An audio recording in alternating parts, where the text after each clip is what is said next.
ব্যস্ত সময় কাটাচ্ছেন বলিউডের জনপ্রিয় অভিনেতা আদিত্য রায় কাপুর। নতুন ছবি মেট্রো ইন দিনো এর প্রচারে বিভিন্ন জায়গায় যাচ্ছেন এবং সাক্ষাৎকার দিচ্ছেন। এ সময় গণমাধ্যম কর্মীদের নানা প্রশ্নের উত্তর দিতে দেখা যায় তাকে।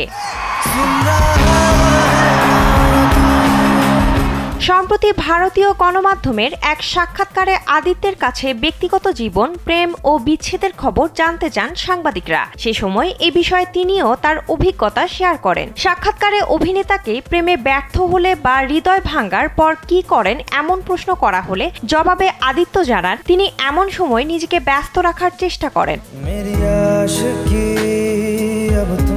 তিনি আরও বলেন, আমি হয়তো দাবা খেলি বা বাথরুম পরিষ্কার করি, যেভাবেই হোক নিজেকে যে কোনো কাজে ব্যস্ত রাখি। বর্তমান সময়ে আমাদের সম্পর্কগুলো অনেকটাই মোবাইল নির্ভর হয়ে পড়েছে। আগেকার দিনের মতো ধৈর্য বা যোগাযোগের গভীরতা অনেকটাই হারিয়ে গেছে। বর্তমানে সমাজে প্রচলিত সিচুয়েশনশিপ বা অন্যান্য নতুন সম্পর্কের সংজ্ঞা সম্পর্কে আদিত্য বলেন, এসব শব্দ বা ধারণা তার খুব একটা পরিচিত নয়। তার মতে সম্পর্ক যত সহজভাবে নেওয়া যায় ততই ভালো। নিজের ব্যক্তিগত জীবনকে তিনি যতটা সম্ভব ব্যক্তিগতই রাখতে চান। हार्टबीट फास्ट हो जाना, नींद नहीं आना, भूख न लगना, ये कैसे पता कि वो प्यार है कि गैस हो गई? মেট্রো ইন দিনো সিনেমায় অভিনেত্রী সারা আলী খানের সঙ্গে জুটি বেঁধেছেন আদিত্য। অনুরাগ বসু পরিচালিত এই সিনেমায় এক আধুনিক শহরে প্রেমের গল্প তুলে ধরা হয়েছে, যেখানে বিভিন্ন ধরনের সম্পর্কের জটিলতা ও সংবেদনশীলতা ফুটে উঠেছে।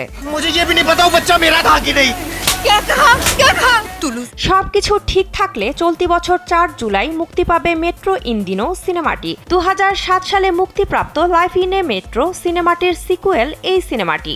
এই সিনেমায় আরও অভিনয় করেছেন অনুপম খের, পঙ্কজ ত্রিপাঠী, কঙ্কনা সেন শর্মা ও আলী ফজলের মতো অভিনয় শিল্পীরাও। বিনোদন ডেস্ক, কালবেলা।